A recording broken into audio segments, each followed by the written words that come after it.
Environmental Protection, Committee on Education, Arts, Culture, Affairs, and Tourism, Committee on Parish Religious Matters and Spiritual Development, Committee on Peace and Order and Public Safety and Anti-Illegal Drugs, Committee on Youth and Sports Development, Committee on Social Services, Committee on Livelihood, Committee on Justice and Human Rights, Committee on Planning and Public Information, Committee on Inspection and Ethics Committee. Ito po yung pinamendahan ko po namin. As against yung dati pong ginawa ng aming kagawad.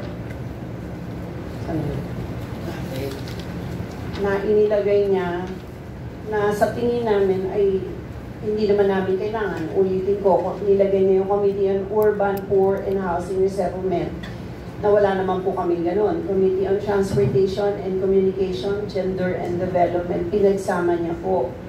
Committee on Public Works, Infrastructure, Appropriations, and Deeds and Committee, I think okay lang naman ito, pero Committee on Health, Sanitation, Social Services, and Livelihood, Committee on Solid Waste Management, Environmental Protection, and People's Participation, Committee on Education, Child Protection, Religious Affairs, and Ways and Means, Committee on Peace and Order and Public Safety and Anti-Illegal Drugs, Committee on Youth and Sports Development.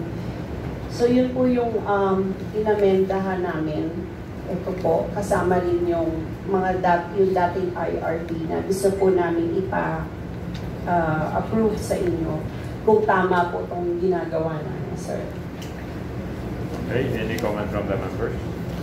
Yes, Mr. Chair, marami pa akong comment. Kapitana, for record purposes, ano po, first time niyo po na kapitan? Yes po. So, itong inyong internal rules of procedure po ay you are now adapting or updating. You are you using the old internal rules or you are updating the old internal rules? Kaya nagbago po. Kasi po ang gumawa po niya yung isa namin kagawad.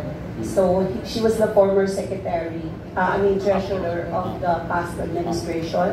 So I guess in-adapt niya po ito or in-update niya po ito. So siya po yung gumawa. So in short, Kapitana, you are now submitting an updated. Yes po. So yung luma, in-update nyo, ito na yon. Yes sir. Okay. Yan, maliwanag ha.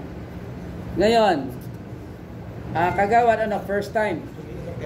Ha? First time. Newly elected. First time. Mas maganda pag first time. Pare? 5 times. 5 times. Nasa ilan ba kagawad nyo, Kapitana? Dalawa lang? Ngayon po, dalawa lang. Nasa iba? Yung isa sana, yun yung naggumawa ng dating Reason why we required or we asked the presence of the members of the Sangguniang Barangay because we are talking about internal rules. Dito po, ito yung mag-guide nung paano kayo mag-aaway, paano kayo magkakasagutan, no? Ito po yung magiging guide that this will govern, no, the session, ano? Oh. Kaya nga mas maganda kasi nandito sila, mapaliwanagan natin. Ay nandito na naman yung dalawa. First timer tsaka Dati na. Okay. So sino unang tatanungin, yung first timer o yung dati na? Yung dati na. Yung dati na. Okay. So the first question ko lang, considering that itong internal rules of procedure, kayong may gawa. Yes. Hindi na pwedeng gawa ni Kapitana lang ito eh. Gawa ito ng Gawad. kabuuan ng Sangguniang Barangay. Okay. Pare, ilan ba ang miyembro ng Sangguniang Barangay? Ilan ang miyembro ng Sangguniang Barangay? 8. Sino-sino yun?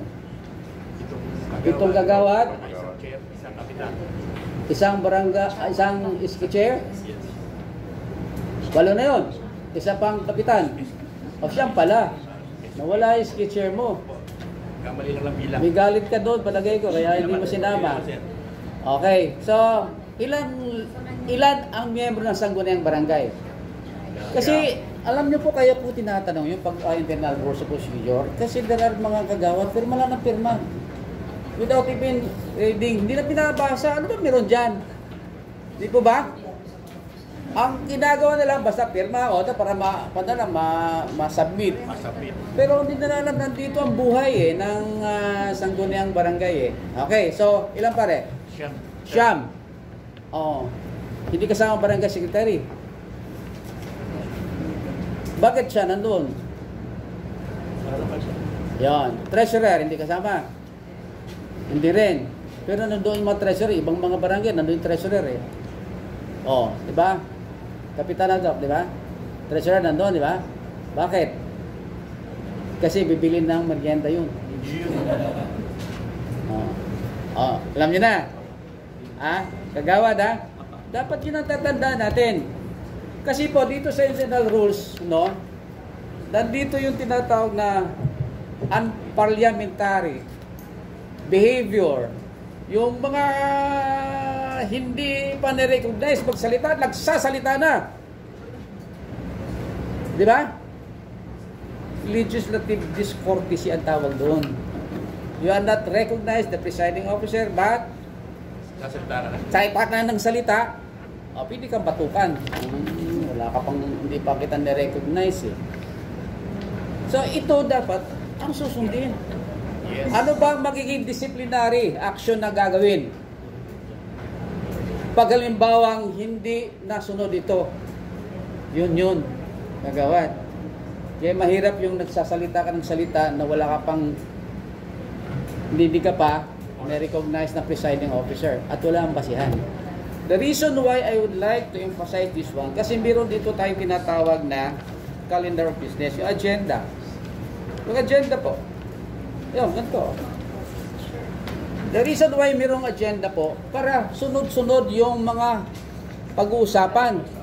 Pero kasi nangyayari po, nandito pa lang tayo, sa item na to, may nagsasalita na nakagawad na under other matters. Tama po ba yun? O di gagawa ka ngayon ng pamukpok, out of order ka. Nandito pa lang tayo sa item na to. Tapos pumapasok yung gusto mong magsasalita. Kaya nga po sana, ang mga sangguniang barangay members, basahin naman itong inyong IRP. Kasi sa CR, mapasa kayo. Kasi kagaw, trabaho nyo yun Di po ba? Dito po sa ginawa po ninyo, hindi ko sinasayang kapitana, hindi ko sinasayang sikitan may gawa. Gawa nyo po ito. Kaya pinirmahan nyo po ito. Ikaw ba kagawad, pinirmahan mo ito, binasa mo ito lahat ito? Binasa mo talaga Okay. Kung binasa mo ito. Kasi ito sa committees na ito, sa committees na ito, Bids and Awards, hindi siya regular committee. Bids and Awards, hindi siya regular committee. This is administrative to Hiwalay mo siya kasi nga, ang members dito, ay mga kagawad. Hindi member ang treasurer, hindi member ang kapitan. Bids and Awards. At ang secretariat nito, secretary, kayo nag-uusap. Kaya mangyayari yung ng Bids and Awards, hindi sa regular committees na kailangan ilagay mo doon sa internal rules. Di ba? Yan. Kunin mo binasa. Okay. Tapos, pag gumawa tayo po ng ordinance resolution po, meron tayong sinusundan. First reading, second reading, third reading, gano'n. Pare, nakailang resolution ka na? Mula nung umupo ka? Wala pa. Pag-aralan natin paano kayo gumawa ng resolution, ordinance. Kasi yun ang trabaho ng sangguniang barangay, to enact ordinances, Kaya meron na kasing meron na kasing mga kagawad na na demanda na diyan. Walang ginawang resolution, ordinansa mula nung nakaupo. Dagdagan nyo naman yun. Okay. Pangalawa. Pangalawa na ba? Okay. Kapitana. Pag nag-absent si Kagawad, pag nag-absent siya, anong gagawin? May penalty po pag nag-absent sa session, 2,000. Or half ng sahod niya. Yata. Nasusunod ba yun? Ayan. Hindi, whatever. Nasusunod ba yun?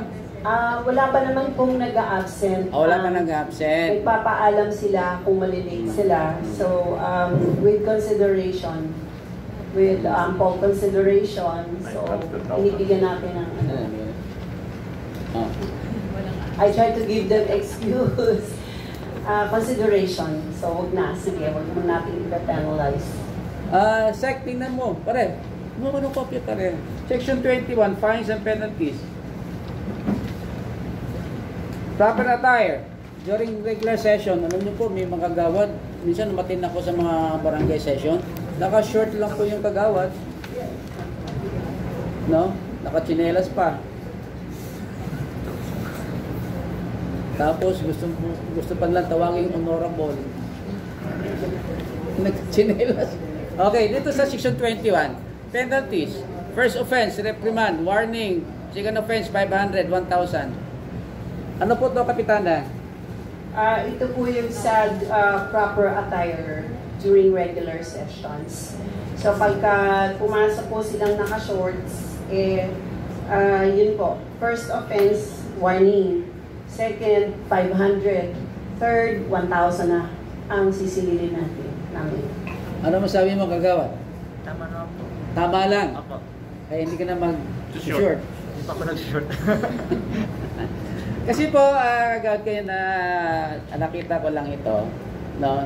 Dahil yung proper attire, pwede na kasi pasok yung sa unparliamentary, mga gano'n, yung mga gano'n. Pero if you want to come up with this, first time ko lang namin na-encounter to, na paggawa, nag-violate ka sa dress code nyo, ay merong fine. Okay naman din to, no? Para at least naman ang mga kagawad, no? Pero kung nagsa-cellphone, Kagawa, Kapitana. Doon po sa nagsa-cellphone, actually wala naman po kami inilagay sa IRP. Hindi po included. So far, wala naman pong gumagamit ng cellphone pagka meron po kaming session kasi kailangan po nilang marinig lahat ng pinag-uusapan. Naka-live po kami. Okay. Normally, naka-live. Sana gano'n na nangyari, no? But there were times na hindi po ako nag-allow na magpa-live because there were issues na dapat namin na i-discuss without the live. Okay. Dito po sa section 19, regular duty